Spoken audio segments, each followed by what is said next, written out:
Murder on the Orient Express is directed by Kenneth Branagh and stars him as Hercule Poirot, a world-renowned detective created by famed novelist Agatha Christie, and this is based off of her novel. This is an often remade film. The version from the 70s starring Albert Finney was actually the very first DVD that I ever got in the mail from Netflix when I started my account back in the day. So it was cool to see this film being remade, but at the same time, it's not really necessary. The 1970s version is very good.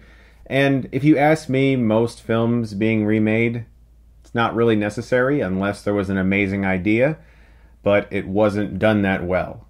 But you're not going to remake films that weren't done that well. You want to get that name. You want to remake something that people know, and that's the way Hollywood works. So we have a bunch of people on a train. Hercule Poirot, this detective, is very excited to have some time off, and someone dies in the middle of the night. And now we have a murder mystery, and he has to try to figure out which one of these passengers killed this person. I'm a big fan of murder mysteries, the whodunit. You don't get too many of them anymore, at least of this style, this old-fashioned style. You get a lot of neo-noir mysteries, but nothing like this. This type of entertainment is usually regulated now to PBS with Miss Marple or those types of TV shows. This is a charming, old-fashioned movie that fans of crime novels, or especially murder mysteries, are really going to eat up. It's a beautiful-looking movie. Branagh does an excellent job directing this movie. The production design and all the costume design is gorgeous. And everyone in the film does an excellent job with what they're given, but the star is most certainly Branagh. He is terrific as Poirot. It might be the best interpretation I've seen of this character. Even though Albert Finney was excellent, I think Branagh does some really good work here. He's very entertaining. He has lighthearted moments, but when he picks up on his clue and his brain starts working and you hear this rapid-fire dialogue just exploding from him, it's really impressive what he did. And I was happy to see a movie directed like this today. You don't get movies like this too much. Movies that take a lot of time to tell a story in a very small location with a lot of characters. This is also one of the movie's flaws because there are so many characters and because a lot of them are being very guarded as they're being interrogated by Poirot. They're trying not to give too much away. They're trying not to tell him specific things. This can cause a lot of the background characters to feel like background characters. I shouldn't be calling them that because it's very integral to this story that everyone feels nice and fleshed out. But it's also integral to the story that certain people keep things hidden, because that's where the mystery lies.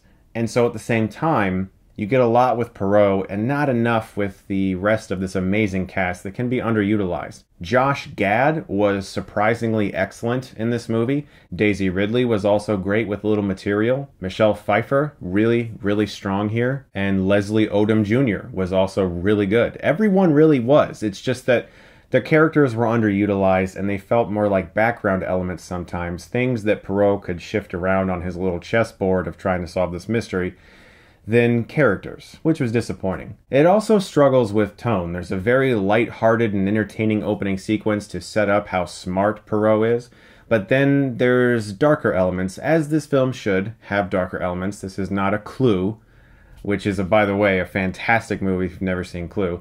This isn't a straight comedy. It's most certainly a drama that has lighthearted elements woven throughout. But the tone was never as consistent as I would have liked it to be. It's the performances, that beautiful production design, and some really good direction, and the old-fashioned feel that you just don't get that much nowadays that really saved this movie and made it a fun watch for me. If you have seen the other adaptations, the horrible Alfred Molina one in the early 2000s that was a TV movie, or of course the really good one from the 70s, which I do highly recommend, you're not going to be very surprised by things that happen.